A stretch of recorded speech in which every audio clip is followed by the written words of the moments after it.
Assalamualaikum warahmatullahi wabarakatuh. Baik, bertemu kembali dalam kuliah online pada hari ini. Kesempatan ini akan saya gunakan untuk mereview hasil UTS yang sudah Anda kerjakan ya pada 2 minggu terakhir kemarin. Baik, ada beberapa hal yang harus diperhatikan ya, terutama mengenai regulasi maupun standar-standar yang tidak boleh diabaikan. Standar bangunan, program ruang, kemudian regulasi, ada BC, GSB dan seterusnya, notasi jenis ruang, ya, bahkan sampai ke sistem parkir pun ya. Jika Anda menuliskan lahan parkir di situ, area parkir di situ mestinya harus dibuat layoutnya. Kemudian untuk kondisi lahan yang tidak terlalu luas, maka batas bangunan dan lahan set yang wajib disisakan adalah yang berbatasan dengan jalan atau menyesuaikan GSB. Ya, dengan mempertimbangkan taman, kemudian persapan, carport dan sebagainya ya untuk penggunaan sisa lahan. Lalu apa sih bedanya antara konsep desain dengan desain? Nah, ini suatu proses ya, pra-desain dengan desain itu sendiri. Jadi ada beberapa kelengkapan yang saya rasa masih kurang ya, dan ini masih bisa diperbaiki setelah UTS nanti. Jadi yang pertama, ini konsep desain itu adalah terdiri dari deskripsi proyek, kemudian pengguna, batasan desain, kemudian analisa set, program ruang. Bisa juga ketika Anda menambahkan konsep arsitektur Islam, kemudian perbanyak sketsa ide, yaitu baik dari ide fasad, bentuk, ide struktur, bahkan konsep material, karena penekanannya pada material. Kemudian desain itu sendiri adalah suatu produk yang dihasilkan setelah adanya konsep ya. Jadi ada set plan, kemudian situasi, denah, tampak, potong dan seterusnya ya. Ini bisa dilihat di TOR atau KAK yang sudah dibuat. Lalu apabila konsep desain belum kuat ya, kemudian bagaimana ulang desain yang ingin Anda sampaikan itu bisa terlihat ya pada karya Anda. Nah, jadi rata-rata penekanannya masih kurang ya. Jadi konsepnya kurang begitu kelihatan bahwa ini tuh penekanannya pada bagian apa sih desain Anda gitu ya, unggulannya itu di bagian apa gitu ya. Kemudian perlu ditambahkan juga ide konsep tentang tampilan bangunan atau style ya, bisa menggunakan style bangunan atau mungkin ide konsepnya apa mungkin bisa dijelaskan ya. Kemudian bisa juga dari bentuk dasar ya, kemudian bentuk masih bisa dieksplorasi lagi ya, karena saya rasa ini masih ada kesempatan untuk memperbaiki desain yang mungkin kemarin mungkin Anda karena keterbatasan waktu ya, agar bisa menjadi lebih baik. Lalu review tentang analisa set ini kayaknya masih banyak yang bingung atau mungkin belum lengkap gitu ya pada bagian analisa site ya. Jadi ini kalau kita bicara tentang proses desain, jadi yang pertama adalah kita harus tahu prosesnya. Jadi analisa site itu apa saja sih ya, kita sesuaikan ya. Kalau kita stupa 2 mungkin penekanan hanya pada matahari, noise dan angin gitu ya. Kemudian di situ nanti akan menghasilkan zonifikasi, penzoningan ya.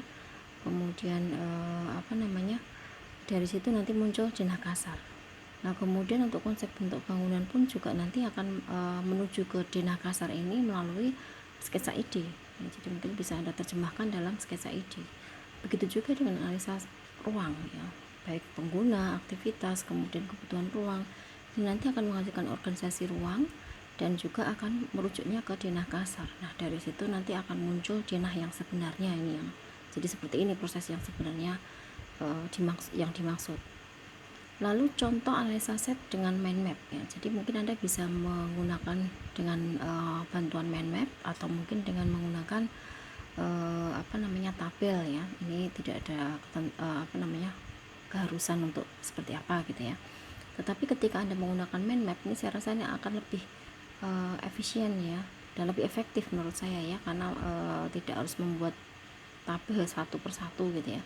Anda membuat gambar satu site ya, kemudian Anda terjemahkan bagaimana analisanya dan pemecahan desainnya antara analisa angin, kemudian kebisingan, kemudian masalah cahaya dan seterusnya ya. Jadi ini tinggal Anda tarik poin-poin untuk menjelaskan dalam sketsa ide ya.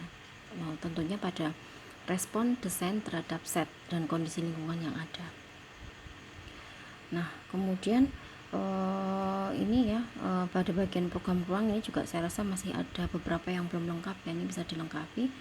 Kemudian ketika Anda menambahkan konsep arsitektur Islam ini, saya rasa Anda juga harus memiliki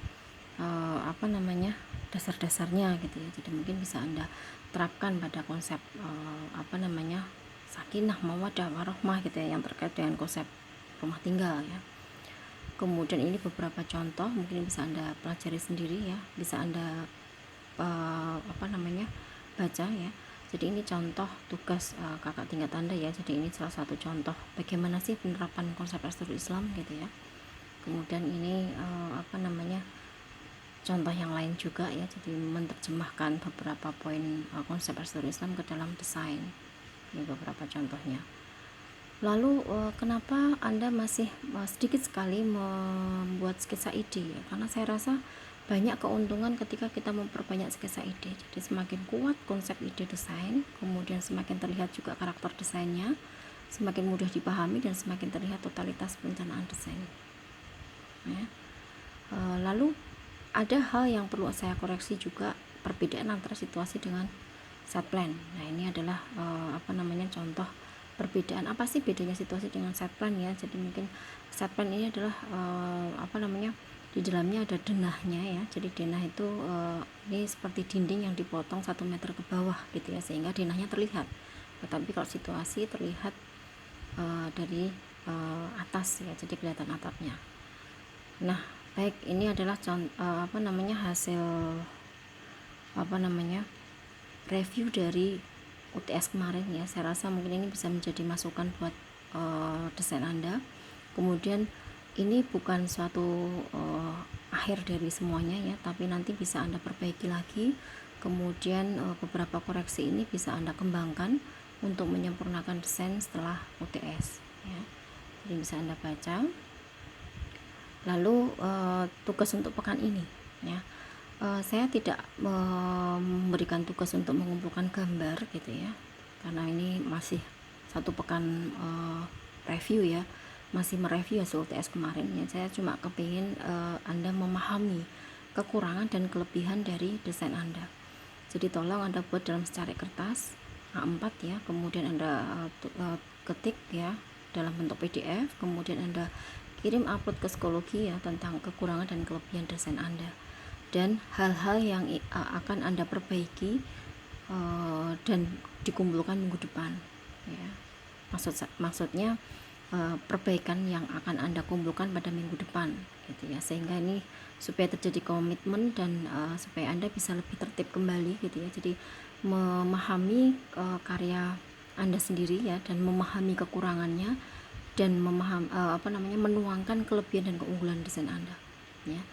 Ini tugas kecil ini juga nanti sebagai bukti keaktifan dan kehadiran Anda dalam kuliah pekan ini. Jadi nanti saya minta dikumpulkan maksimal besok malam ya, Kamis ya, 23 April maksimal jam 10 malam ya, karena saya rasa ini bukan tugas yang berat gitu ya, karena hanya mencoba mendeskripsikan kekurangan dan kelebihan desain Anda ya, setelah beberapa review yang sudah saya sampaikan untuk UTS ini ya. Saya rasa ini koreksi dari saya, review dan masukan dari desain Anda.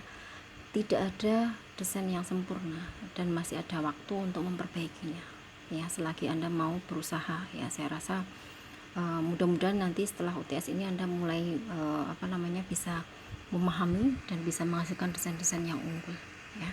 Terima kasih. Selamat bekerja, jangan lupa jaga kesehatan ya. Semoga kita selalu sehat dan selalu dalam lindungan Allah Subhanahu wa Ta'ala. Terima kasih. Assalamualaikum warahmatullahi wabarakatuh.